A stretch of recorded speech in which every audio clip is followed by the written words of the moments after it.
जे गुंबद वाले मंजूर दुआ करना जब वक्त नज़र आए आका दीदार अता करना जब वक्त नज़र आए आका दीदार अता करना।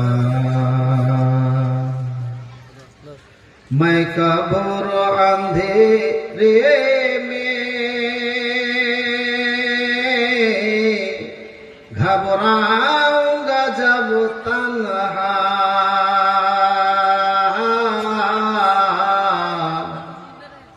मैं कब्र अंधेरे में घबराऊंगा जब तन्हा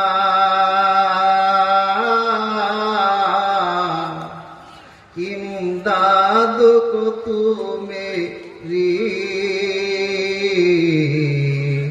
आ जाना रसूल अल्लाह इमदाद को तू मेरी आ जाना रसूल अल्लाह रोशन मेरी तुरबत को ए नूर खुदा करना जब वक्त नज़र आए आका दीदार अता करना जब वक्त नज़र आए आका दीदार अता करना। मुजरिम हो ज़माने का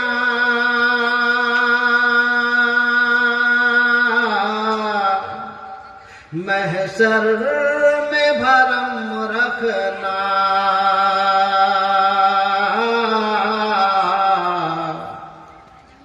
मुजरिम ज़माने का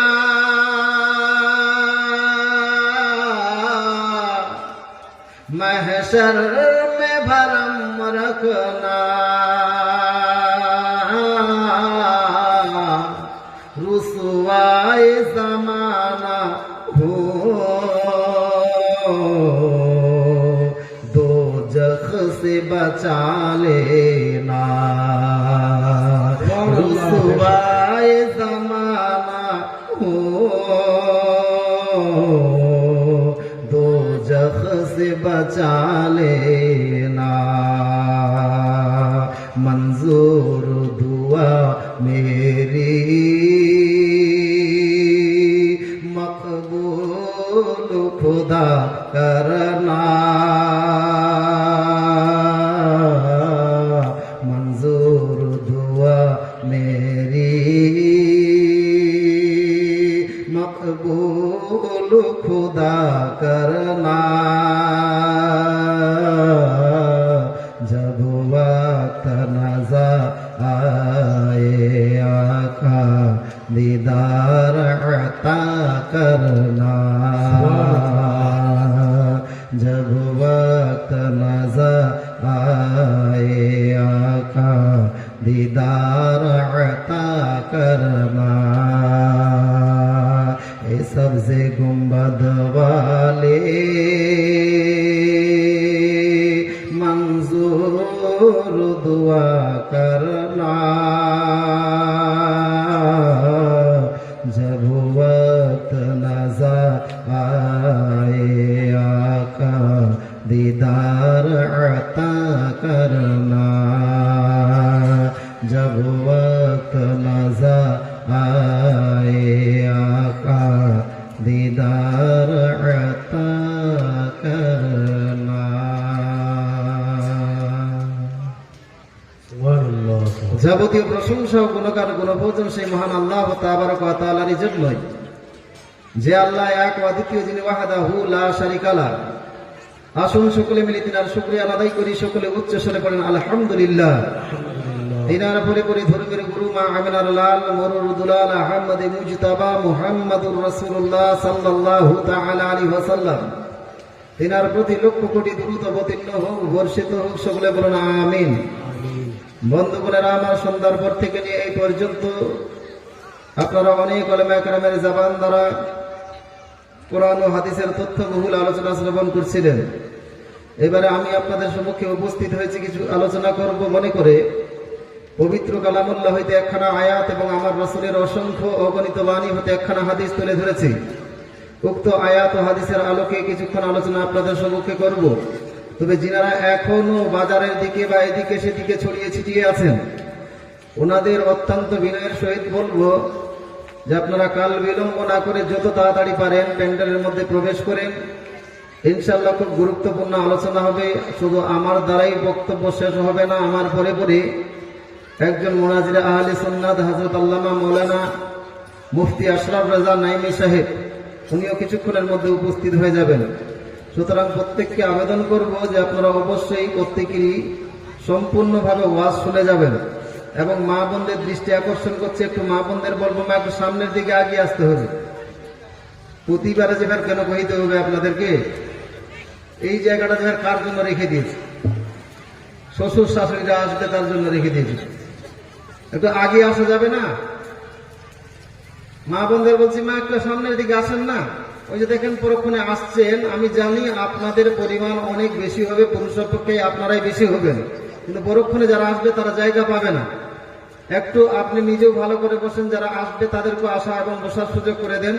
একটু আসেন আসেন, ও বহিন দিদি খালা একটু আসেন, সামনের দিকে আসেন। আসেন না বো, এস আপ শুনবেই না, শুনলে তো কেমন করে কি। এই যে এতক্ষণ বুঝতে পেরেছি, আর কে যে হইলো না হইলো, একটু আরো সামনের দিকে আসেন আসেন আসেন, এইদিকে এদিকে এদিকে, আপনার থেকে দুইজন আসবে, হইতো দাদি হইবে মনে হয়। দাদি কাহ, এদিকে আসো।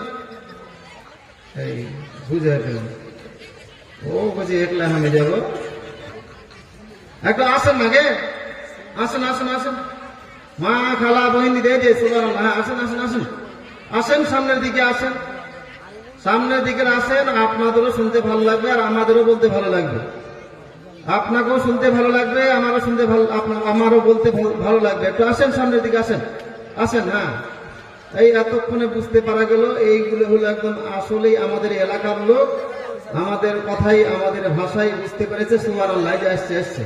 হ্যাঁ আসেন আসেন আসেন, মাশাআল্লাহ।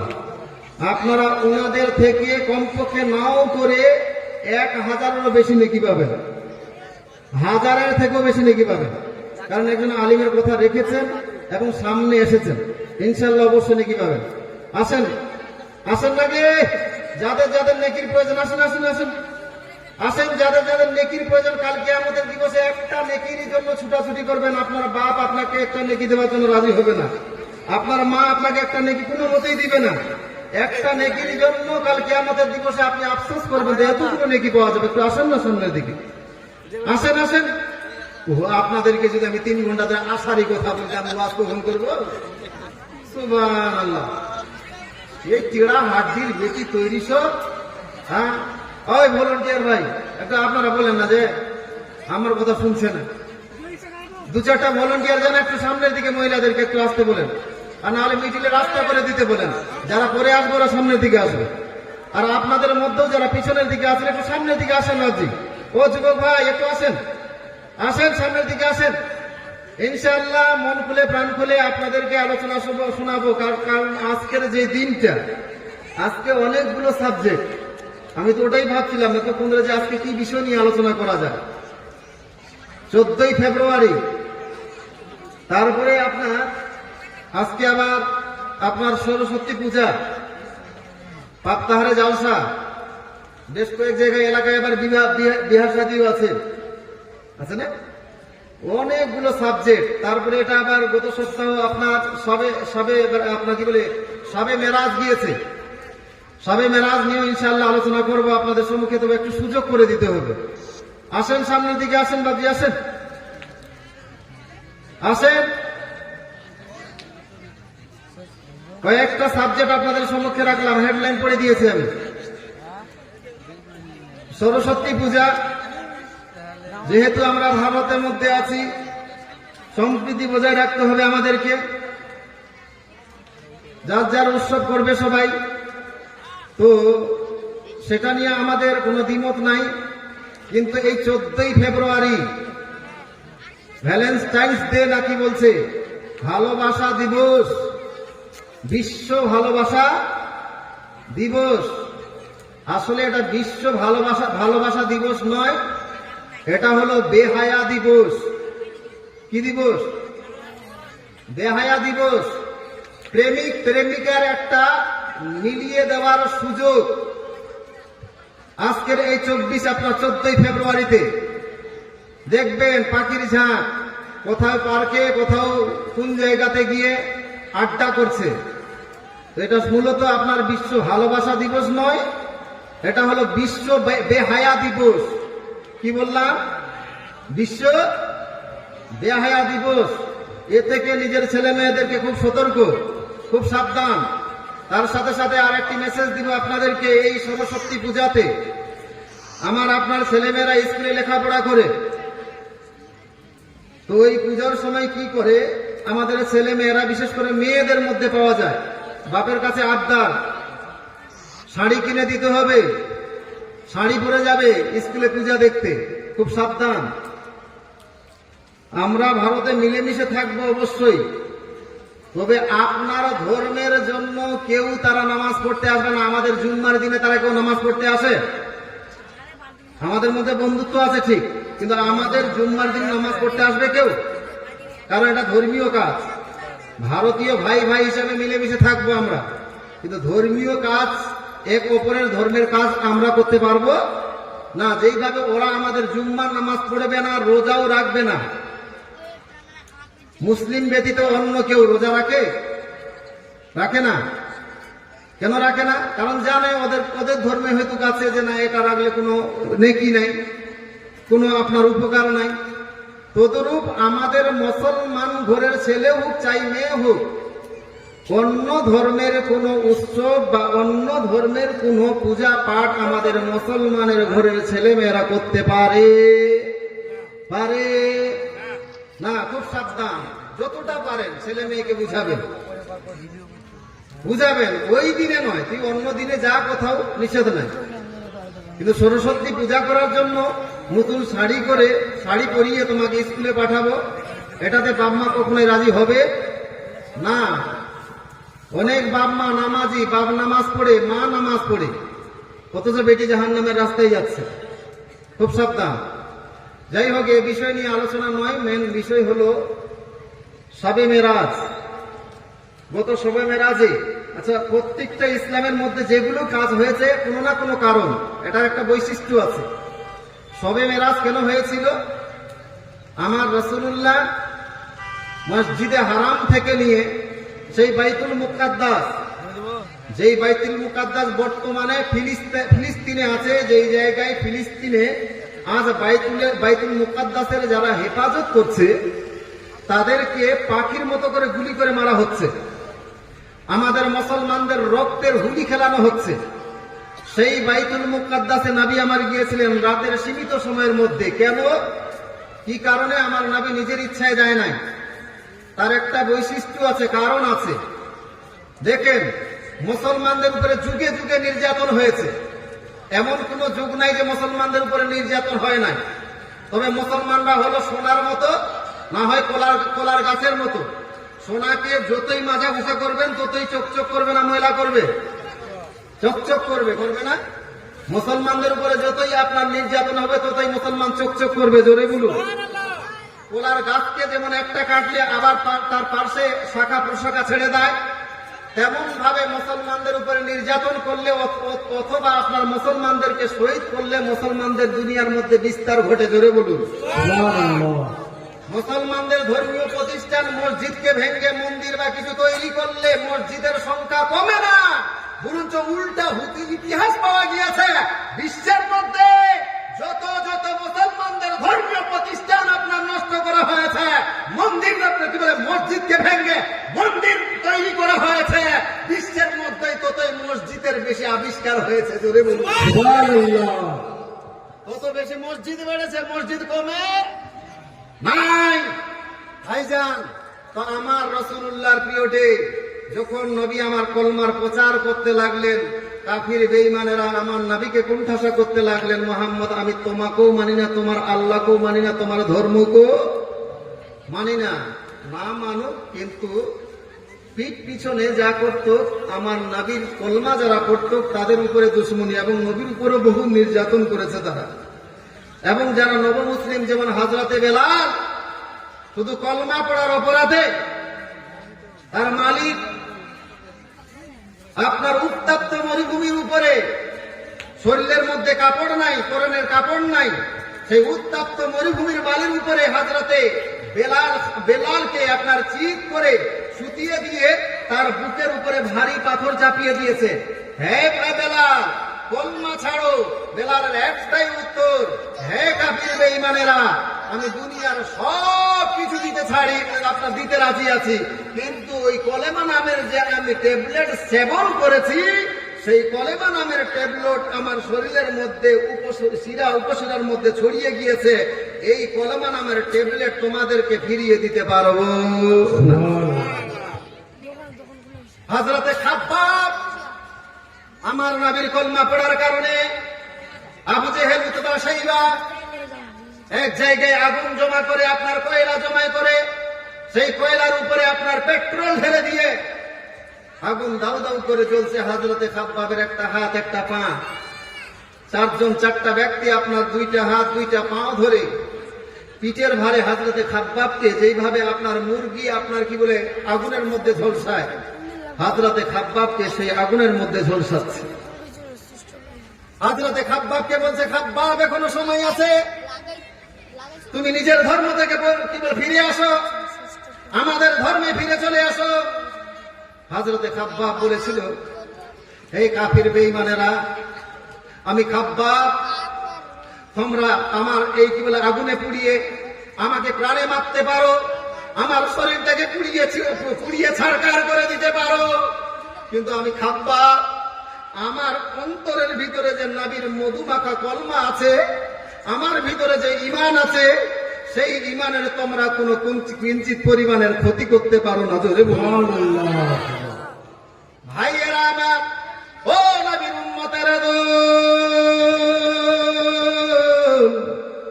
এইভাবে একটার পরে একটা যদি ইতিহাস বলতে যায়, রাতকে রাত আপনার পার হয়ে যাবে, তবুও নবমুসলিমদের উপরে নির্যাতন আপনার শেষ হবে না। এইরকম একজন আরো সাহাবী, যার নাম হলো আম্মার। এই আম্মার আমার নবীর কলমা পড়ার জন্য ওই কাফির বেঈমানেরা আপনার কি বলে আবু জেহেল উতবা শাইবা, তারা সবাই আপনার দলবদ্ধ হয়ে হযরতে আপনার আম্মারকে ঘেরাও করে এমন নির্যাতন শুরু করেছে, এমন মারতে শুরু করেছে, হযরতে আম্মার আপনার মার খেয়ে বেহুশ হয়ে গিয়েছে। হযরতে আম্মারের কোনো জ্ঞান নাই।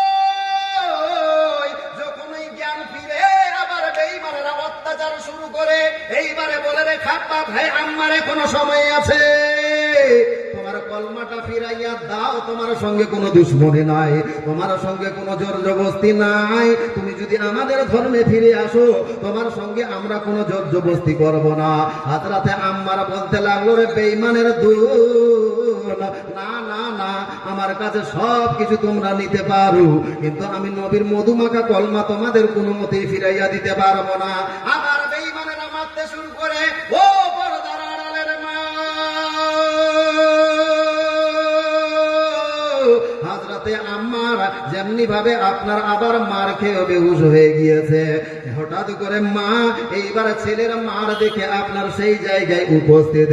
হযরতে আম্মারের আম্মারের মা এইবারে এসে উপস্থিত বৃদ্ধা মহিলা বলতে লাগলো, কি ব্যাপার আবু জেহেল, হে উতবা সাইবা, কি ব্যাপার বলো দেখি, আমার আদরের সন্তানটাকে কেন এই ধরনের মারছো, আমার ছেলেটাকে এইভাবে কষ্ট দিচ্ছ, কারণটা কি? আবু জেহেল উতবা সাইবা বলতে লাগলো, হে বুড়ি সুমাইয়া, হে বুড়ি আম্মারের মা, তোমার বেটাকে মারার কারণ হলো এই আব্দুল্লাহর ছেলে মুহাম্মদের কলমা পড়ে তোমার সন্তান মুসলমান হয়েছে, যার জন্য তোমার ছেলের উপরে নির্যাতন শুরু করেছে। হযরতে আম্মার বিন ইয়াসিরের মায়ের উপরে কুরবান যাচ্ছে মা, সেই আম্মারের মা জোর গলায় বলতে লাগলো, রে আবু জেহেল, তাহলে আর দেরি করিও না, ওই কলমা পড়ার অপরাধে যদি আমার সন্তানরে মারতে হয় তাহলে আমার সন্তানরে ছেড়ে দাও, আমার সন্তানরে আর মারিও না, আমার সন্তানকে মারতে হবে না, কারণ ওই কলমা নামের ট্যাবলেট আমিও আপনার কি বলে আমিও সেবন করেছি, যদি মারতেই হয় তাহলে আম্মারকে পরে মারিও, প্রথমত আম্মারের মা আমারে মারো, প্রথমত আমাকে দুনিয়া থেকে বিদায় করে দাও।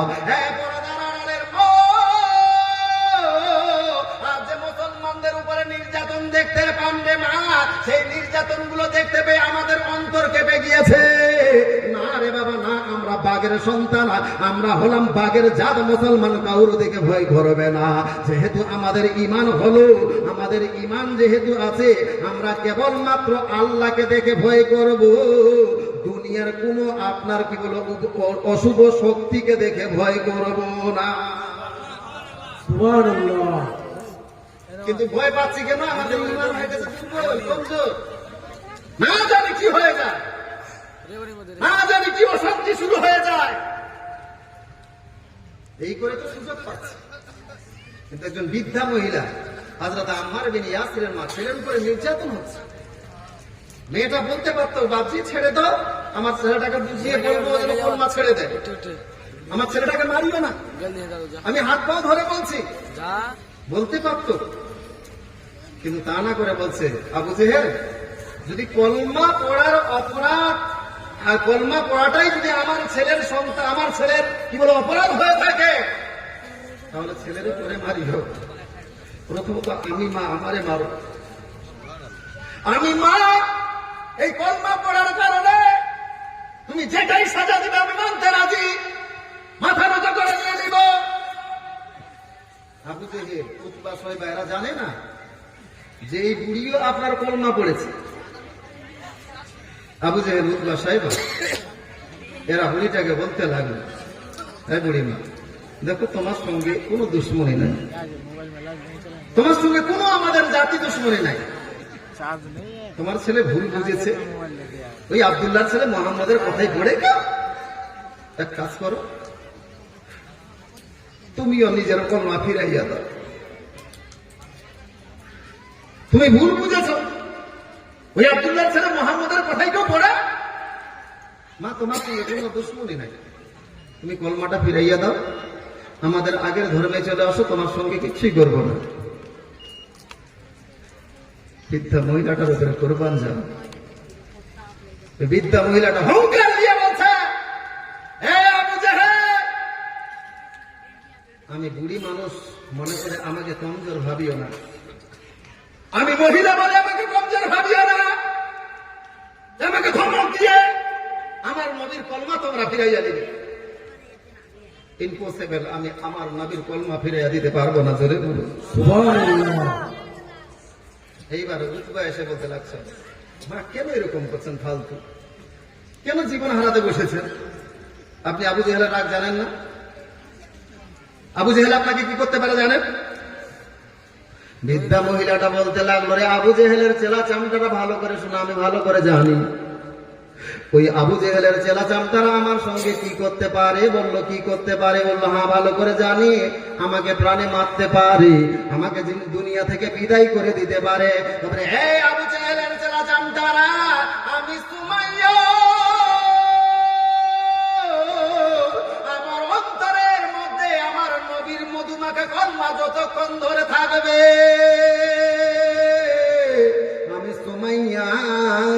আমার দিল তিল বরাবর তোমরা আমার ইমানের কোনো ক্ষয়ক্ষতি করতে পারবে না।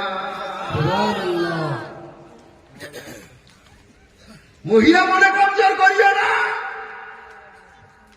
আবু জেহেল ছেলা চামটাদেরকে বলতে লাগলো, এইভাবে কথা শুনবে না, সিধা আঙ্গুলে ঘি উঠবে না। বলো কি করবা? আঙ্গুল টেড়া করতে হবে, বাঁকা না করলে বোতল থেকে ঘি বার হবে না। মা ধ্যান দেবে। আবু জেহেল ছেলা চামটাদেরকে বললো, এই বুড়ি, কার সামনে কথা বলছে জানো? আমি কে জানো?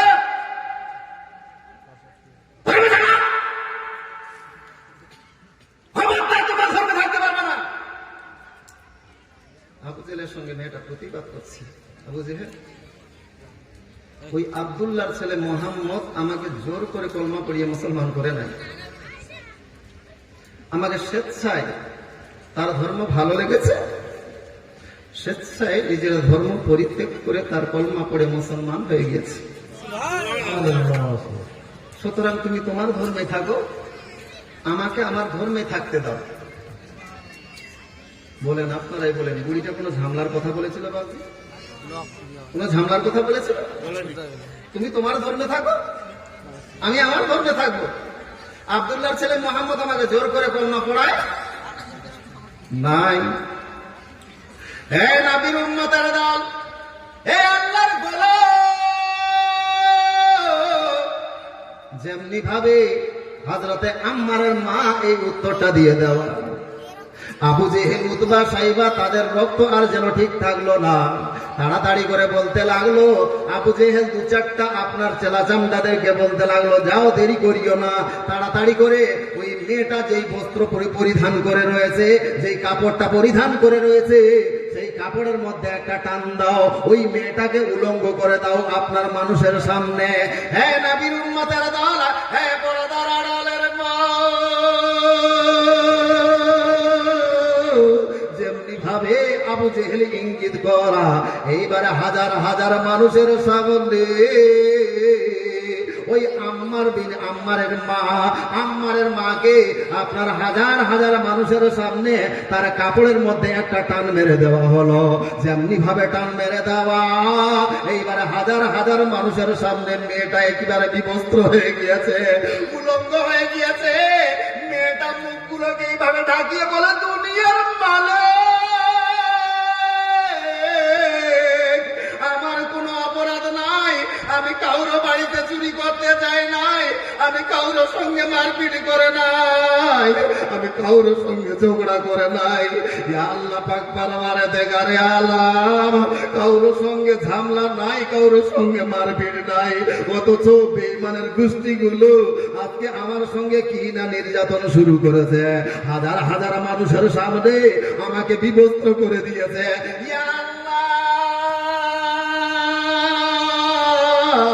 এই ইজ্জতের বিনিময়ে তোমার কাছে একটাই আরাধনা, এই বেঈমানের গোষ্ঠীগুলো যতই আমারে কষ্ট দুক না কেন, এই বেঈমানের গোষ্ঠীরা যেন আমার তিল বরাবর আমার ইমানের কোনো ক্ষতি না করতে পারে। জোরে বলুন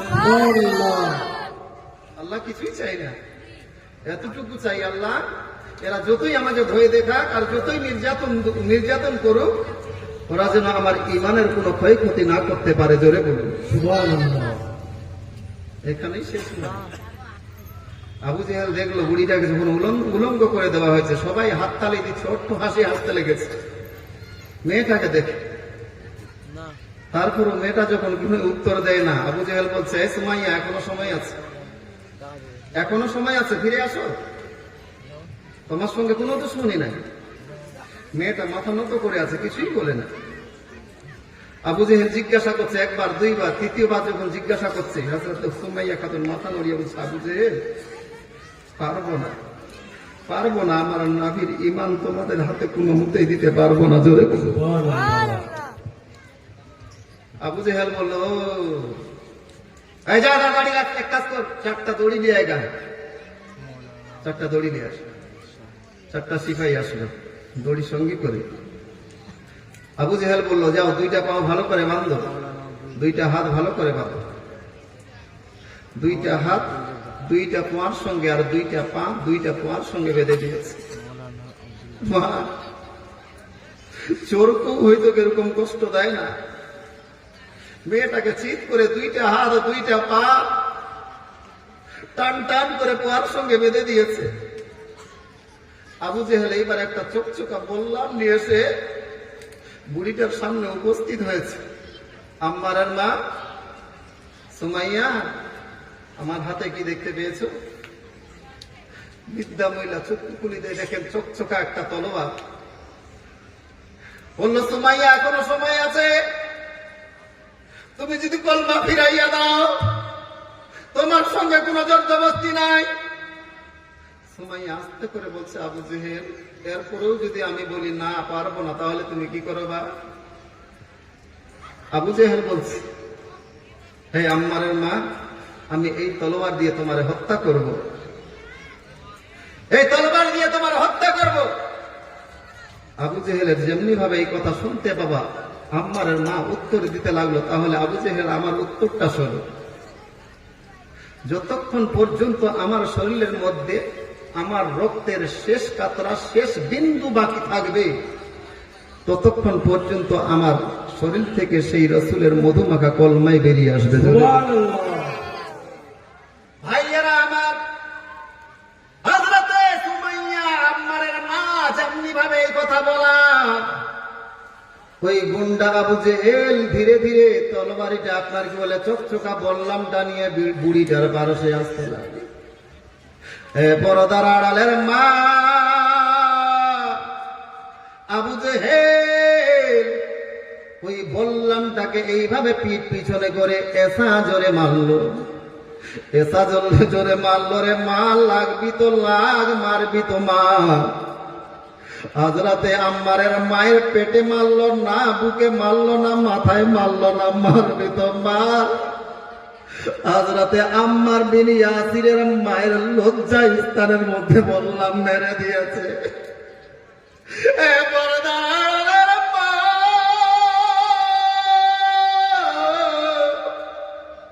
যেমনি ভাবে লজ্জা স্থানের মধ্যে বললামটা মেরে দেওয়া, মেয়েটা চমকে উঠে বলেছে, দুনিয়ার মানে আজকে কলমা নিয়ে আসার জন্য, তোমার নবীর প্রতি ঈমান নিয়ে আসার জন্য আজকে বেঈমানের গোষ্ঠীরা আমার সঙ্গে কি না শুরু করেছে। ইয়া আল্লাহ, আমি সুমাইয়া কোনো অপরাধ করে নাই, কারোর সঙ্গে ঝগড়া করে নাই, কারোর সঙ্গে মারপিট করে নাই, কারোর সঙ্গে কোনোদিন ঝামেলা করে নাই। শুধুমাত্র যদি অপরাধ বলু, আমি তোমার নবীর কলমা পড়ে মুসলমান হয়ে গিয়েছি, যার ফলে বেঈমানের গোষ্ঠীরা আজকে আমার সঙ্গে কি না শুরু করেছে। হযরতে সুমাইয়া বলল, ইয়া আল্লাহ পাক পরওয়ারদিগারে আলাম, আজকে এই জীবনের বিনিময় আল্লাহ আমি তোমার কাছে একটা বারও বলবো না যে আমাকে জালিমের হাত থেকে উদ্ধার করে নাও, আমি একটা বারও বলবো না যে এই জালিমদের হাত থেকে আমাকে বাঁচাইয়া নাও, না না, এই দোয়াটা আমি একবারও করব না। তবে আল্লাহ, এই আপনার কি বলে আবু জেহেল এসা জোরে বললাম আমার লজ্জা স্থানে মেরেছে, এই কষ্ট যেন সহ্য হয় না। ইয়া আল্লাহ, আমি যেন সহ্য করতে পারি না। ইয়া আল্লাহ পাক পরওয়ারদিগারে আলাম, এই বল্লমের আঘাতের কষ্টেই যেন আমি কলমা ভুলে না যাই। ইয়া আল্লাহ, আমি যেন ঈমান থেকে ফিরাইয়া না যাই। ইয়া আল্লাহ, একটা ব্যবস্থা করে দাও, আমি সুমাইয়া, আমি আম্মারের মা জান্নাতুল ফিরদৌস দেখতে দেখতে যেন দুনিয়া থেকে শাহাদাত বরণ করতে পারি। জোরে সুবহানাল্লাহ, আল্লাহু আকবার, ইয়া রাসূলুল্লাহ, ইয়া আলী। ও গো নবী উম্মতেরা হয়ে যদি সাহারা, কোরআন হাদিস ছেড়ে চলো যখন যাহা চাই মনে, नबी बिने के तोराबे पुल से रातों मिजाने, नबी बिने के तोराबे पुल से रातों मिजाने। चलो चलो चलो मोमिन चलो नबीर सन्धाने, नबी बिने के तोराबे पुल से रातों मिजाने, नबी बिने के तोराबे पुल से रातों मिजाने। नबी आमार जीवन भरे दिनेर লাগি কষ্ট করে,